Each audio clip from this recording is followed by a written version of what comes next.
Welcome back to Tactical C8, Part 2, joining the British Army. Now we're going to talk about where we left off. So we're just going to quickly touch on the visa and then move it into the assessment center. So back again, we've got Private onto the phone, one of my fellow recruit that been through the training establishment from Jamaica, and he's going to talk you through his process joining the British Army. So it can help you and ease your way into the British Army. So Private, so tell me now how you, what happened when you finish your application, get your visa, and then make your way over to the UK. Yeah, so after the visa process, so after we spoke about the medical, yeah? After the medical, Yeah. Your recruitment officer they will send you an invitation letter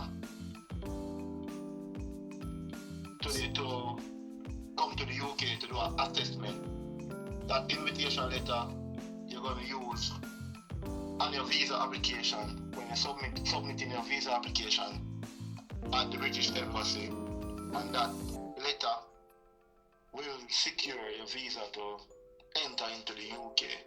So you will get a 6-month visa. That time is a good enough time to keep you until you finally join. See. Yeah. So How long that letter lasts for? Has it got expiry date on it? no. Okay. So people could get that letter, and then what if they don't have any finance to travel? But would it enable them to give them enough time, enough room for them to work, save, in order to make the transition to buy a ticket in order to come over? Yeah, I think the letter, gonna give you a date in the UK when you have the assessment. So if that date you see where it's not possible for you To make it. apply for the visa to go to the UK, you can get to your recruiter and let them know that it is not possible at this time. So what they will do is they will put your application on a pause. Okay. So whenever you're ready, you can reach out back to the recruiter and let them know that you're ready to continue with your application. Then they will end up issue a fresh letter. Okay, that's good. So at least you can talk to your candidate support manager. So it's a two-way communication, and they will try and facilitate. So it's not like they give you an end date, and then if you don't meet that timeline, then they just disregard you. You can just talk to your candidate support manager. They can put your application on pause, and when you're ready, then they can just resume it in order to push on with your application. So just want our viewers to understand that process as well, because not because you do the application, you may not, people's circumstances can change at any given time. So it's an opportunity. Once you be honest and open and keep communication with your candidate support manager, which is a recruiter, then all will flow well, finger crossed. So you finish that, you get the invitation, so you get your visa, then you make your transition over to the UK. What happened next? After securing the visa, enter the UK, then the recruiter will put you on. When you enter the UK, you're gonna you're gonna contact the recruiter the next day. Have your land in the UK, you're gonna reach out to your recruiter, let them know that you are now in the country and you're ready, set to go. So what the recruiter will do, recruiter will then book you on to an assessment date, maybe like 4 weeks. So they give you a bit time to prepare for the assessment. Okay. So it's just like to get yourself acclimatized to the weather. Yes. Seen. Well, with you, when you came at the time to do your phase 1 training, which was like ending of the winter to ending of spring. Yeah, and going into the summertime, which was quite helpful for you, and it pays, because when I just looked at the last course, there's a lot of Commonwealth was there, and it was so cold, like -1, -3, up to about -7, and you coming from the Commonwealth, face that condition and being out in the field. When I say field, meaning like you're out in the woods, learning your military skills, learning the field craft stuff of being a soldier, and these are the basic skills. And the last thing you want to do is to start getting cold and wet, and it just becomes miserable. So just think about when you're putting through your application, look at your timeline, having that chat with your candidate support manager, and it's when you have those early conversations, then they can help to facilitate you to put you in during coming to the end of winter, moving towards summer, and they can get you in that slot. So ease your transition through training. And I think it works a lot more better for you. So just have that communication from quite early. And then these are little top tips I'm giving because I just think it works well. Some people would not care. They just want to get through it. And some people can just grizz through it. And if you've got that sort of mentality, just like myself, I grizzed through it. Right, because when I joined, I wasn't acclimatized. I had 1 month in the country, and then I just went straight into it. So, it's doable. And as I said, a lot of recruits from the last course that I just taught, they pushed themselves through it. They did it. So there's nothing wrong or nothing stopping you from doing it also. But however, just think about it, because you're making a decision, and then you don't want to make a bad decision and then regret it later on, where you have other opportunities where you could speak up and say something, because you may be that excited you forgot about these a little bit. So hence the reason why I try to give you these little hints and tips, and speak to my fellow recruit, as from Jamaica, he been through that process, and now he's going through the winter part, doing his next part of his training. Happy that you got the visa, right?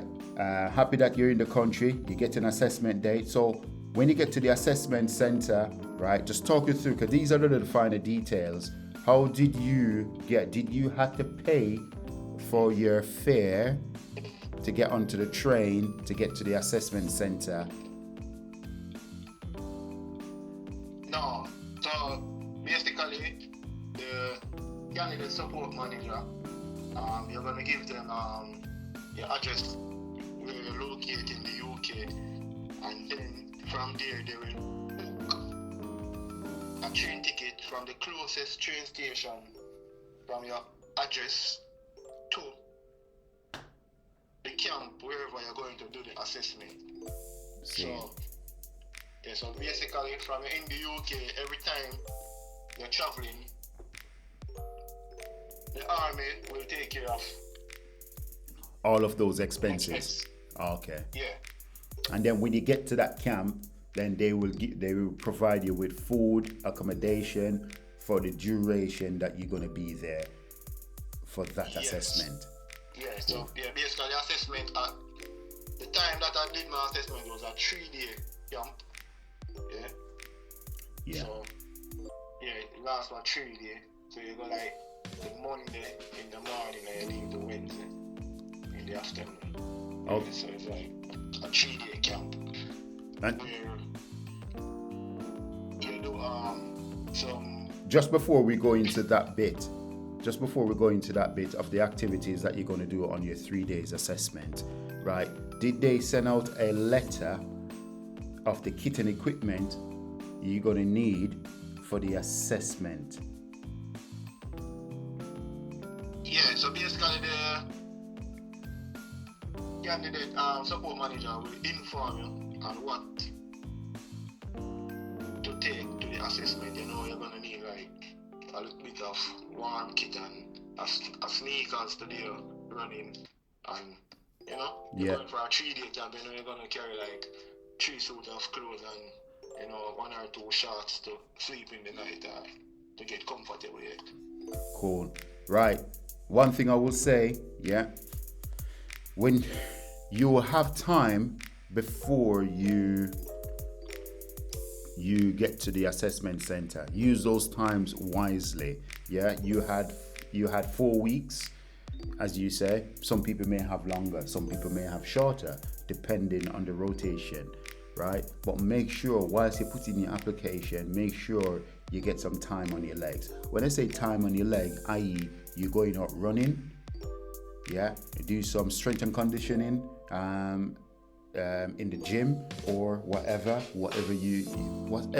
in your capability.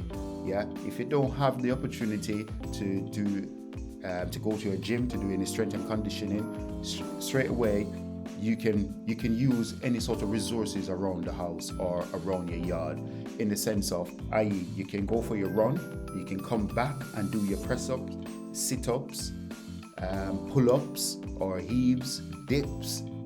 Those are still strengthening and conditioning. Walking with 25 or 225 kg or 20 kg weight in your hand, and you just do a little shuffles with them. Also, it helps to just conditioning yourself. And the reason why we're carrying those jerry cans is just to, or carry 25 kg or to 20 kg, wherever, right, is to get you conditioning into carrying heavy weight in your hand. You don't need to go any higher than that. But in training, you will do an assessment of carrying jerry cans up to 20 kg, right? So it's just getting a feel for it from early. So if you can do those strength and conditioning quite from early, it will ease you into the next bit where you come to your 3 days assessment. And if you turn up fit or a good level of fitness, you don't have to worry about this little bleed test that we're going to do, which many people play lip service to it and they fall short of the score, or they fall short of the opportunity that lies ahead for them. So it's better you come prepared, because if you don't come prepared, as I say, you just fall short of other opportunities. Trainers, make sure you have good trainers. I've seen people turn up here, right, with I don't want to undermine anyone or make it seem bad, but make sure you have good, suitable trainers that you can run in. Some of these shoes that I see some of these guys turn up in, some people can't afford it, and I understand, but it doesn't mean like because you come into the assessment center, it's all about presentation at the end of the day, and they see how well you look after yourself. Because some of those trainers that people turn up in to do the assessment, do their running, is not suitable, and hence the reason why they will have a knock-on effect, right? So that's another top tip there. Make sure you have suitable trainers that design. You don't have to be the most expensive trainers to do running. Just a decent set of trainers, for you to run or to conduct any sort of sport activity in. Does that make sense? Private? Yeah. I just think, those are the little things that I never get when I turned up, but it was good. I had like an okay-ish. I turned up with a basketball trainers, where when I look around, other people who turned up, they had proper running trainers, you know what I mean? But it's just my sheer mentality, just like grinding through, you know, that take me forward. But you just don't want to put yourself in that sort of predicament. You know, you just want to be able to, you know, have everything good, ready, set to go, and yeah, you can execute whatever lies ahead. So yeah, just start me through, you know, your 3 days assessment. I just wanted to just put that little part in. Yeah, so the 3-day assessment, I think the first day is where you do a sickle cell test. So you do a blood test where they test you to see if you have any sickle cell, any trait of sickle cell in your blood. Yeah. And if they find any sickle cell trait, do that means do they defer you or they send you to SDC, Social Development course? Yes, so when they do the blood test and they find out that you have sickle cell trait in your blood, they will send you to the Social Development course for a few weeks. Cool. So they put you on a set program, yeah, to see to help you to build on your stamina and your fitness. Same. And the good thing about it, you're being paid while you're at the Social Development course. So yeah, and that's when they picked up that in your medical, yeah, when he says that, that means you have to pass that 3-day assessment, because if you don't pass that 3-day assessment, they won't allocate you a space on the social development course. But yeah, so you have to pass the 3-day assessment, but they're not going to let you do any physical. So you're gonna do the maths and English test, you're gonna do the cognitive test, but you won't do any physical part of it because of the trait. okay, see, good. At least they created options for people, so they just don't like get rid of them just like that. Because so what they would do then is to get you acclimatized essentially, yeah, and put you underneath that program as you mentioned to develop you. So therefore,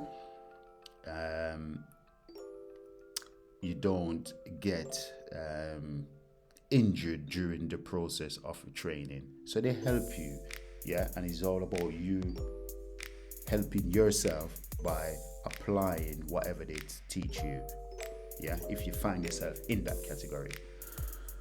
So yeah, talk me through now what you do on the first day you arrive on your assessment, 3 days assessment. So, as I said before, the first day would be the sickle cell test, and then the second day now is where you do so if you have maths and English, in CXC or the GSCE level, you won't have to sit on maths and an English test at the assessment. But if you don't have the maths and the English, they're going to let you sit a simple maths and an English test on the second day. Also, you have to do a cognitive test. So the cognitive test is like to test your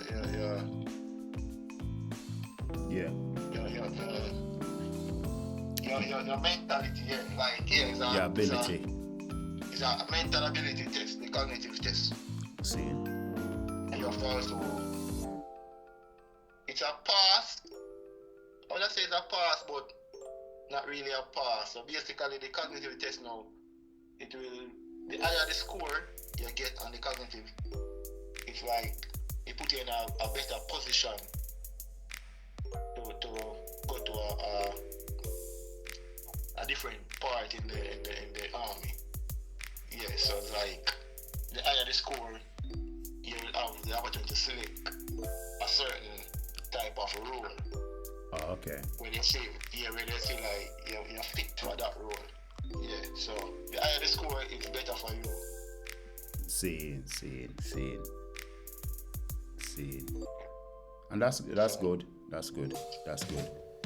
So after you pass that assessment, yeah, what you do on the second day?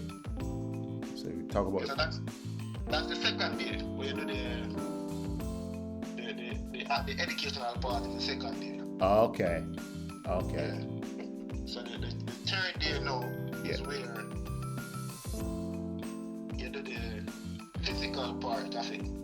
So you have 3 activities. No, you have 4 exercises to do on that day. You do a med-tie pull to test your strength. Your strength, yeah. And you also have a medicine ball throw. See. I don't remember the requirement, distance, and the lift that you have to lift to pass it, but you have to get a certain amount of score. I think the med-tie pull is about 75 kg. You have to can pull 75 kg. And the medicine ball throw, the distance is I think about 3.2 meters. Yeah. Yeah, and then after you pass those 2, then you do the final and the running, the beep test, where you have to score 8.7. See. To pass the beep test. Yeah, and then after the beep test now, you smash everything, then you can call it a win. Okay. See. That's good. So you complete those assessments over the past 3 days. Do you do any sort of like they teach you a lesson and then they do like an assessment after they taught you that lesson? So like for instance, grenade, like description of the grenade or the characteristics of a grenade. And then at my time at the assessment, we do like a team exercise. okay. Where they put you in groups of 5 and they put you in some situation like some army situation, like you're out on some exercise and you come across like a field that has mine on it, and they will tell you that you have certain equipment. You have 3 pieces of plyboard, you have a drum, you have you get me? Yeah. So you as a team now have to come up with ideas how you're gonna cross that bridge without any of your teammates touching the mine. So it's like some group activity where you have to think See. and work as a team. So they assess you and that do how you work well as a team. See. So basically they're looking for your communication skills, command and control, how well you're working as a team, and how well you fit in as a team, or you have that ability to listen to others, and how you apply it, and then I think there's a couple more things that they look at you as well. Like problem solving and those things. Yeah. I can't remember the whole TOs for it, you know what I mean? Or what's on the full assessment. But those are the simple stuff anyway.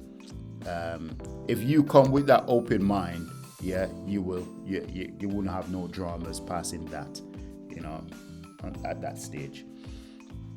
All right, so you pass those 3 days you pass those assessment within that 3 days. After that, once you're successful, then you will have an interview on the 3rd day, isn't it? Yes. So after passing out the assessment successfully, then they will issue a certificate and you will do a small interview with one of the officers at the camp, See. Basically, he will just give you a little interview, like introducing yourself to him, like, you know, Yeah. get to know, yeah. So, and that day, I think you will even know the role that you're gonna be placed in. Yeah. Depends on your results and how you stood out at the assessment. Yes. Seeing. Okay. You don't have to display your result or how you get on, but surely you're here, right? And you got through, so you have done good. So, but yeah, happy with that for now, because we don't want. So the next stage, next part we will be talking about is going to phase 1, right? And what's it like? But just before we touch into that little bit, is there anything else or any top tips that could help potential candidates that join in the British Army, or any top tips you could give them? Yeah, for me, what I did, like, you have to the running to get the beep test. So, you know, like, we from the Caribbean, we used to the sun and the heat. So it's like coming to the UK, trying to run as good as how you did in the heat in Jamaica. It won't be easy. So the time that you're in the UK, I would advise you to, like, just get out there, forget about the cold and get used to it. I remember a time I was trying to run and, like, my muscle couldn't move. My foot was like dead, freeze. And I have to just push through it. Yeah. Yeah? And get used to it and just get that mental resilience up and put in the work. Yeah. So at the end of the day, the assessment, you will end up smash it. If you work hard at the time that you're home in the UK, like me, I come out like every morning, run a 3K, 4K in the evening. I run a 3K, 4K. So I just put in a lot of running. Yeah. So yeah, even as I said, we'll talk about phase 1 and the next. Yeah, the next part. Yeah. But even phase 1, it's all about fitness, running, stamina. So I would advise anyone to just run, and it will pay off.